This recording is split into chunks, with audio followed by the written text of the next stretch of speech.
Спри! Просто спри! Пусни тая мотика! Веднага! Погледни я! Това не е инструмент за помощ. Това е оръжие за масово унищожение на твоя урожай. Ти си мислиш, че разрохкваш почвата, че се бориш с плевелите, че правиш нещо добро. Лъжа. Всичко е лъжа, предавана от поколение на поколение.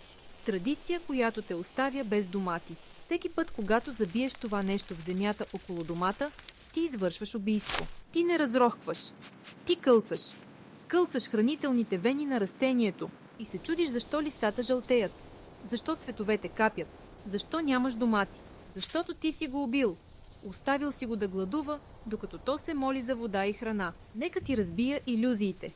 Ето я бруталната биология, която никой не ти казва. Доматът има главен дълбок корен. Да, но той не го храни. Храненето, водата. Целият живот на растението е в първите от 10 до 15 см почва. Това е неговата уста. Милиони малки, нежни коренчета, които смучат хранителни вещества. И ти, с твоята мотика, идваш и извършваш геноцид върху тях. Отрязваш му устата и после се чудиш защо е гладно. Абсурдно е! Почвата се сбива, слънцето я изпича, плевелите растат. Копаенето не е решението. Копаенето е проблемът. Стига толкова.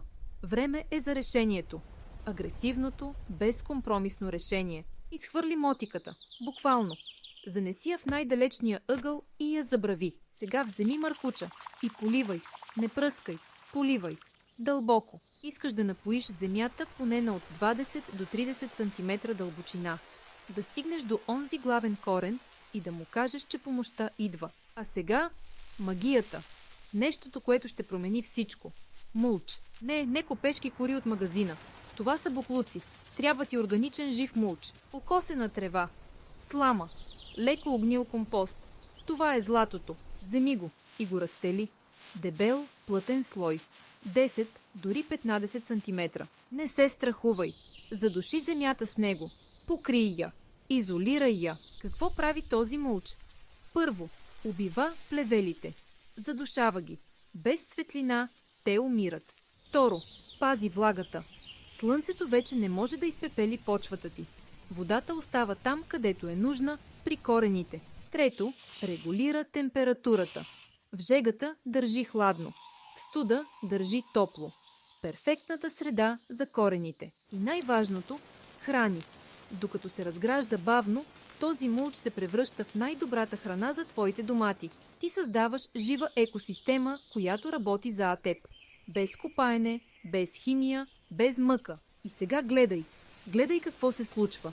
В рамките на седмици жълтите листа изчезват. Цветовете вече не капят. Те се превръщат в завръз. Малки, зелени обещания за бъдещия ти урожай. Растежът експлодира. Растението става мощно, силно, защото вече не гладува. То се храни постоянно. И тогава идва наградата. Не един-два домата, а цели гроздове. Червени, сочни, пълни със слънце. Вкус, който никога няма да получиш от копешките пластмасови домати. Това е резултатът, когато спреш да се бориш с природата и започнеш да работиш с нея. Запомни, твоята мотика е враг. Твоят мулч е най-добрият ти приятел. Спри да копаеш. Започни да мулчираш. И ще береш домати с кофи. Искаш още брутални истини, които ще спасят градината ти и ще ти донесат тонове урожай, тогава знаеш какво да направиш. Смачкай бутона за абониране и се приготви да промениш всичко.